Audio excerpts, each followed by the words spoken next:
Knox County students.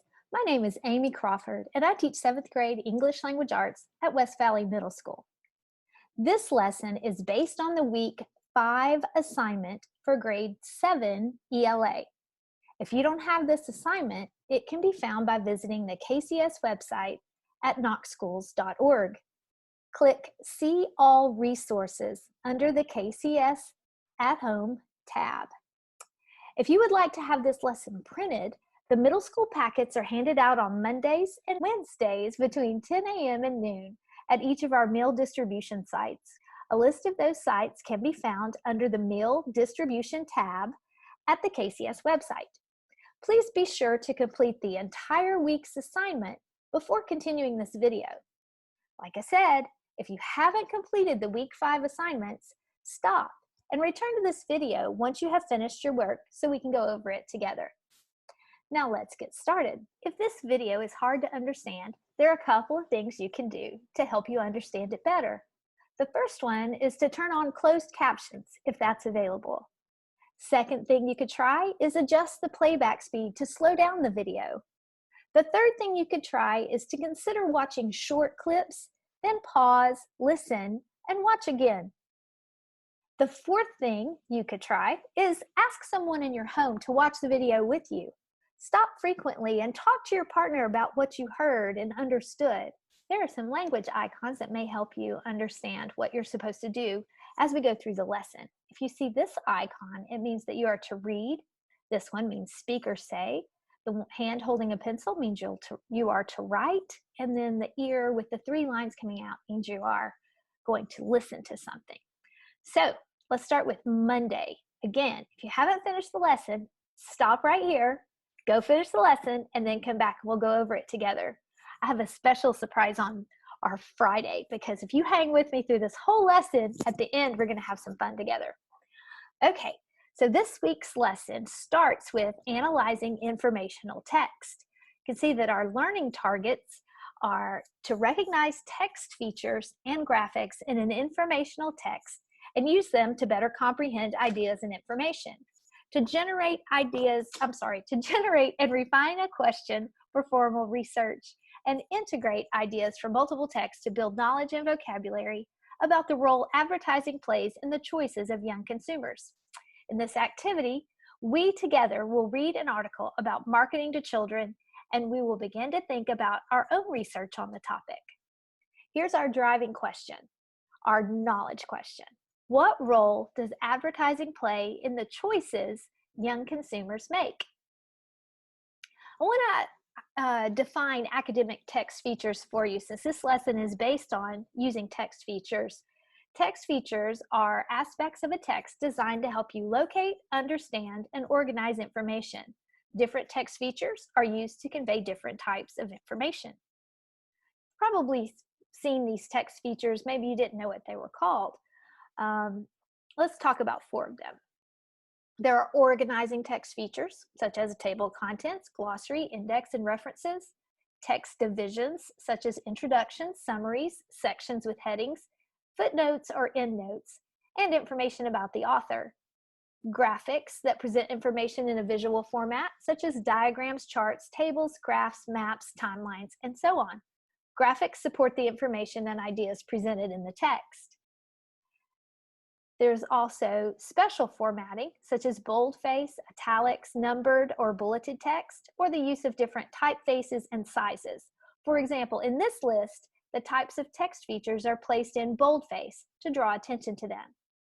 So now as we prepare to read the story, you should have underlined examples of survey results and put a star next to informational graphics. Circle unknown words and phrases and try to determine the meaning of the words by using context clues, word parts, or a dictionary. After every few paragraphs, you might want to stop and consider yourself. Think about what you've read. Make sure you're understanding it. I know in these uncertain times, sometimes my mind wanders when I'm reading and I have to go back and read it again because I just wasn't in it. Also take a moment to think about the information you've read.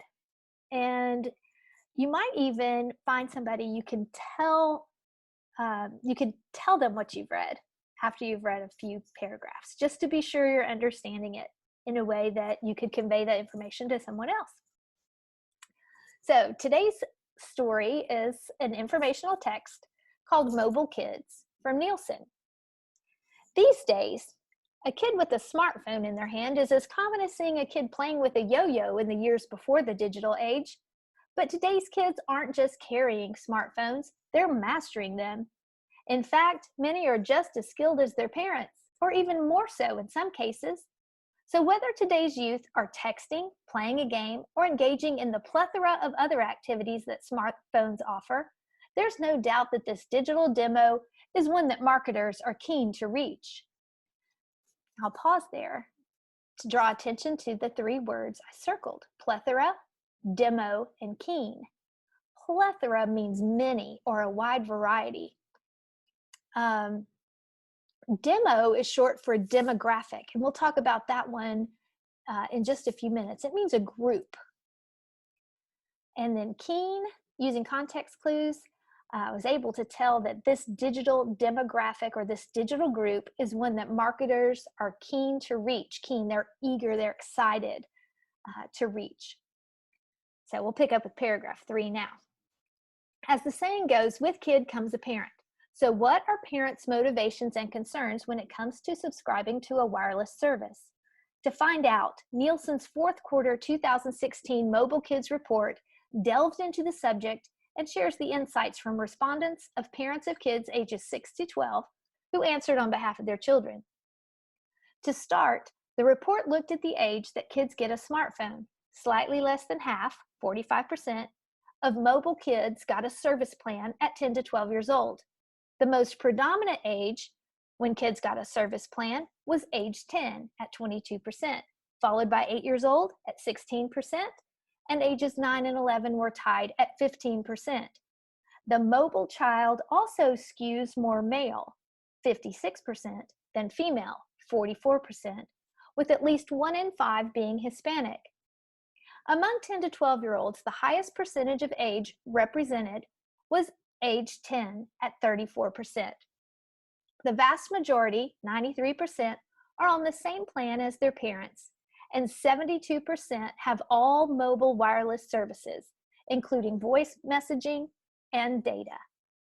You'll notice I circled predominant and skews. Predominant means the most common age, and then skews means it leans more towards the male than the female, because you can tell with context clues that 50% were male, 44% female. Let's pick up on paragraph 5. Among parents likely to get their kids wireless service before they turn 13, being able to get hold of their child easily and that their child can reach out to them easily, 90%, were their top primary reasons for getting their child wireless service. 80% said so they could track their child's location, and 66% said that their child has been asking for wireless service for a while. I told you we'd come back to this. Demo, short for demographic, means group. Paragraph 6. And with parenting comes concern for the welfare of their child, as well as questions about their children's level of responsibility. 77% said that they are concerned that the phone could be lost easily, and they worried that their children would spend too much time with their devices. The lack of control of what content their kids would see online was also a concern at 68%, and 67% expressed concern that their children might not know how to use their phones responsibly. This is a good time to stop for a moment and talk about introductory words and phrases. A comma should be used after an introductory word or phrase at the beginning of a sentence. For example, look at the first sentence in paragraphs 1, 3, and 4 of Mobile Kids. They each begin with an introductory phrase. These days, as the saying goes, and to start. Each is also followed by a comma. It's important to recognize this writing convention when reading and writing informational texts. As you read, look for introductory words and phrases. As you write and edit your own writing, remember that introductory words and phrases are separated from the rest of the sentence with a comma. Now let's continue reading the text. Paragraph 7. According to parents, the antidote to these concerns include better safety controls and features to block inappropriate content, 55%, better usage controls to limit access at 48%, and better service plan options for children at 34%. So once a child has a phone, how are they spending time on their device? The top mobile activities include text messaging, 81%, downloading apps at 59%, and playing pre-installed games and mobile internet accessing websites, tied at 53%. As we scroll on down, whoops, sorry about that. Let me get back to our article. There we go. We'll finish up with paragraph 9. Notice that paragraph 9 has methodology in pinkish purple above it. I wonder if that'll come into play later. Methodology. Paragraph 9. Nielsen's fourth quarter 2016 Mobile Kids Report gathered a sample of 4,646 parents aged 18 plus years with kids between the ages of 6 and 12 years old. Parents of children aged 6 to 12 were identified through Nielsen's Mobile Insights survey. Parent respondents answered on behalf of their 6 to 12-year-olds. Let's take a look at the questions for Tuesday. What was the goal of Nielsen's Mobile Kids survey? Explain using details from the article. Question 2 was use context to clarify the meaning of the word marketers in paragraph 2 and explain how you determine the word's meaning using context clues. And then question 3, based on paragraph 2, what inference can you make about the intended audience and what details in the article support your inference? We also have knowledge quest questions. In which text features do you notice in this text, and what is one detail from the graphs or charts you notice that someone else might have missed? So let's real quickly take a look at the answers to those questions. And these are just suggested answers. You could also have written the same information in your own words. The goal of Nielsen's Mobile Kids survey is, now I want to take just a second to show you, if the question said, what was the goal of Nielsen's Mobile Kids survey? It's a great idea to start your answer with part of the question. The goal of Nielsen's Mobile Kids survey is. That way you know you're collecting the right information. The goal of Nielsen's Mobile Kids survey is to find out why parents get wireless service for their children using smartphones. Explain using details from the text. How do we know? Well, I got to go back to the text and find proof. The third paragraph states, and I'm using a quote directly from the text, so it's in quotation marks. So what are parents' motivations and concerns when it comes to subscribing to a wireless service? The results include the top reasons that parents reported: being able to reach the child and the child being able to reach the parent easily. Question 2. What does the word marketers mean in paragraph 2? How did you determine the meaning using context clues? Again, I'm going to take the question and I'm going to use the part of the question that is relevant to my answer. The word marketers in paragraph 2 means to advertise. I know this because in the text it says that marketers are targeting the digital demo or the digital group. So marketers are actually people who advertise. Question number 3, based on paragraph 2, who do you think the intended audience is? Who was the text written for? What details in the text made you think that? Well, this one requires you to think at a different level. When you read that text, you think, who would benefit from this information, or who needs this information? So based off paragraph 2, again, notice how I use part of the question in my answer. The article was written for marketers who are interested in selling to kids. The text mentioned in paragraph 2, and here's my quote, my evidence from the text: there's no doubt that this digital demo is one that marketers are keen to reach. The rest of the article goes on to give information about these kids, so we can infer that this article was written to marketers.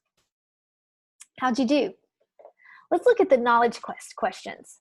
Which text features do you notice in this text? Well, I noticed that the author includes 2 bar graphs to represent the results of 2 different surveys discussed in the text. If you'll notice, When we go back to the article, you can see that I put a star by both of those as I was reading. So go back to see that. There we go. These graphs represent a group of percentages in a way that is easy to read and understand. When I was reading all of that data over and over, this percentage, it was kind of confusing. So the survey results are easy to find when they're put into that graph. Without them, you would have to go back and look for that specific information buried in the paragraph. So let's look at question 2. What is one detail from the graphs or charts you noticed that someone else might have missed? Well, this could be anything. I'm not sure what you might have noticed that someone else might have missed, but when I went back to look, I thought, those charts and graphs have a title. The same color was used for all the data on both graphs. And one of the graphs used icons with the text and the other just used text to describe the information. I also noticed that both graphs were horizontal, had the information displayed horizontally rather than vertically. So I don't know what you noticed. I'd be curious to find out what you put on that one. Let's move on to Wednesday. Halfway there, it's hump day. Say, do you know what day it is? Okay, so number 6. I'll hop over here to this one. The author presents a lot of information and statistics about how and why kids under 13 gotta move my little picture here, use mobile devices. Some of this information is presented in the text of the article and some is presented in the 2 graphs. How does the format of the information affect your understanding? The text helps the reader understand information because, and then the 2 graphs are helpful because. Now this is how were the graphs helpful to you? And you could put that into your own words. This is a chance for you to express your opinion and support it with your reason. And you could follow that up with, why do you think the author chose to present the information in word format, text format, and also in a visual format using the graphs? Question number 7. What do you notice about the heading that comes before the last paragraph? I had a feeling this was going to come back. Methodology. You see that in the purple? Since the question says, what do you notice? I'm going to start my answer with, I notice that the heading says methodology. So I can infer that the following information will explain, I had a typo there, it should say, will explain the methods used in collecting the data for the survey. Why do you think the author included this section? Again, I'm going to start my answer with part of the question. I think the author included this section because the author wanted to explain how the survey information was collected. How'd you do? We're getting closer to Friday. I'm so excited. Here we go. Okay, so on Friday, we're developing a research plan. And when you develop a research plan, you follow 6 primary steps. So what we need to do today, or for Thursday, is identify the topic, issue, or problem to be researched. When I put that into my own words, I want to make it easy for me to understand. So I don't have to spend a lot of time thinking about what that means. I want to be able to make it short and sweet, very concise, so I know exactly what to do and how to do it. So for number 1, identify the topic, issue, or problem to be researched. I paraphrase that with name it. Name your problem. What are you going to research? Just name it. Number 2, write questions that can be answered through research. For number 2, I put ask it. So this is just a reminder to me when I paraphrase and put that into my own words, ask my questions, ask it. Number 3, gather evidence, revise plan as needed by writing additional questions to narrow or broaden research. Now for this one, I just put collect information because that's what I'm doing at this stage in the game. I'm collecting all the information I can about my question and my questions around the topic that I've chosen. Number 4, evaluate sources for reliability and relevance. I just put check credibility. just make sure that I'm not getting my information off some random crazy website, but I'm actually going to reliable sources that can be trusted. Number 5, draw conclusions about findings. I put decide what to use as my paraphrase. And then 6, communicate findings. I put write and share my findings as my paraphrase. Okay, so you ready for Friday? Oh, let me go back to this. This is just a little bit more information for Thursday. So you can pause the video and come back to this if you need it. It explains in a little more detail what paraphrase means and gives you some examples of places you can go to find information about your topic. I was a little eager for Friday, so here we go. I thought that it would be nice to end the week by looking at some video examples of the techniques that advertisers use or marketers use to captivate the attention of young adults, teenagers. So you could see, and that way, by looking at the examples, maybe you can see when marketers are trying to manipulate your thinking in real life. So let's look at this Old Navy ad.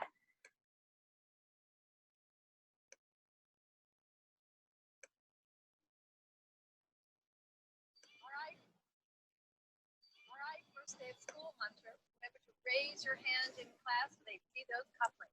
I look like our Lloyd. Exactly. Why can't I just dress like them? Yeah.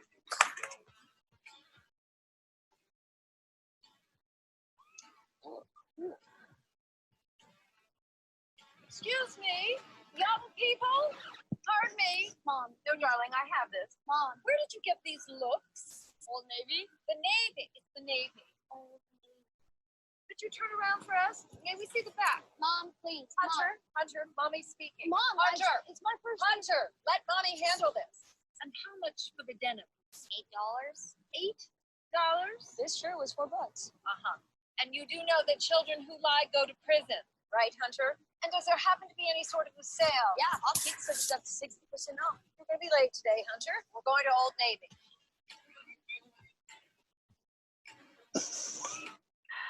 Oh, goodness. What did you think of that one? Yes, that's the Old Navy bandwagon ad. So let's look at another one. I know we're running short on time, so I'm going to try to move really quickly. Here we go. Okay. And here's the second one. This is the avant-garde technique. And it's when advertisers try to convince you to be the first one to have it. When you look into the mirror, what do you see? A chance to grow stronger. An opportunity to push yourself. Room to beat your best.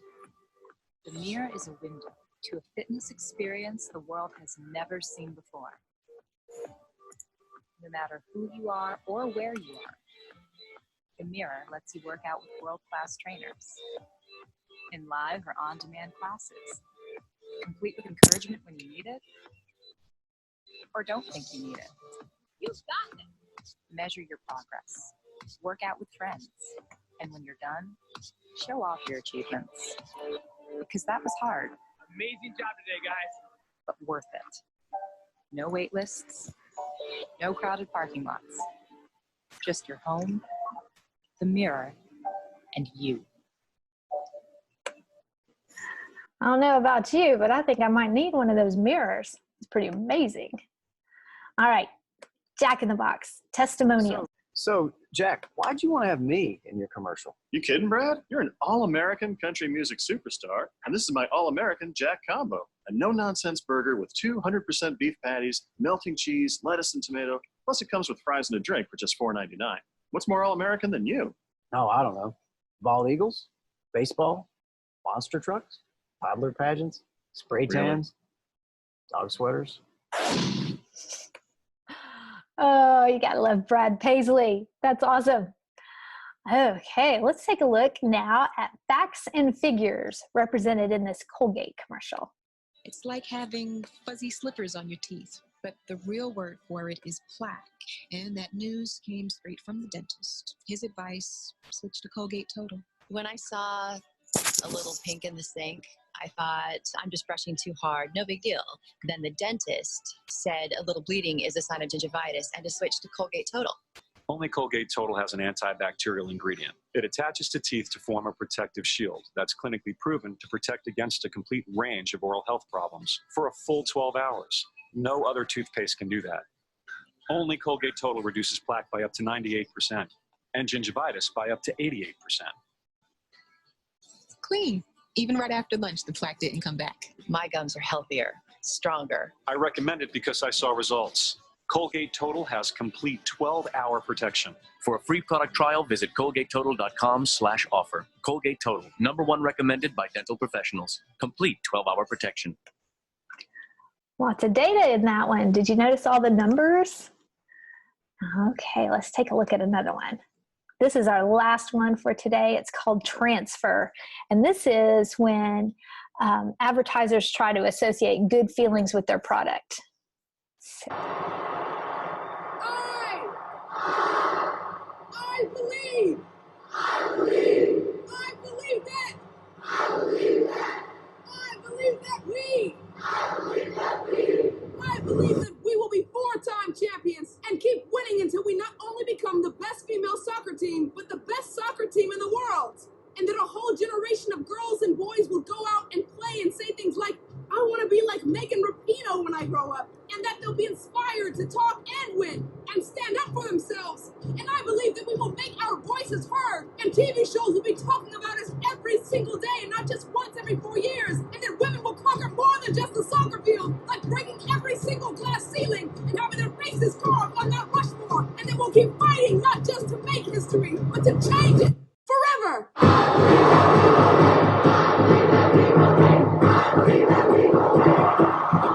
There you go. So you get you some Nike, you're going to be a winner. At least that's the message they're trying to convey. Okay, what do you think? Did you enjoy those videos? I did. And I can definitely see lots of times when advertisers try to market to me by making me feel a certain way. So as we close this week's lesson, I want you to continue to think about the influence advertising has on you, and choose an idea from your brainstorm that you want to know more about. Follow those steps that we went through on Thursday and see if you can develop your ideas a little bit more as we continue to build on what we've learned. I hope you guys have a wonderful day, and I sure did enjoy being with you. I look forward to the end of this quarantine time. So thank you very much for working so hard. Super proud of you. Take care and stay safe.